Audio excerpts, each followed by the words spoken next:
светлую пасхальную ночь Христово воскресенье православные верующие Чувашии вместе со священнослужителями смогут принять участие во встрече благодатного огня от гроба Господня, которая состоится в Введенском кафедральном соборе города Чебоксары.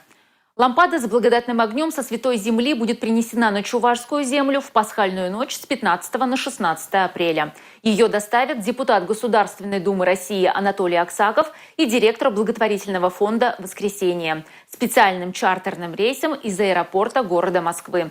Сразу же после прибытия светильники с благодатным огнем будут распространены по монастырям и храмам Чувашской митрополии. Дорогие друзья, приближается один из самых светлых христианских праздников – Пасха.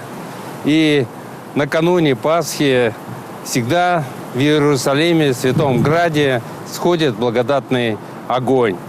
И мне выпадает счастье каждый год доставлять святой огонь в Россию, в Чувашию.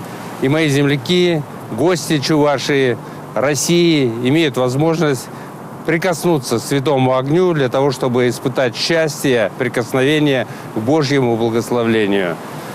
И в этом году я доставлю огонь в Россию, в Чувашию, для того, чтобы мои земляки имели счастье еще раз помолиться в храмах, в Пасху и прикоснуться к святому действию, святому огню. В ночь на 16 апреля, в Пасху, огонь прибудет в Чувашию и будет доставлен ее главный Введенский собор и другие храмы. Приглашаю вас и в аэропорт встретить огонь, и в храмы для того, чтобы помолиться и прикоснуться к святому таинству, благодатному огню.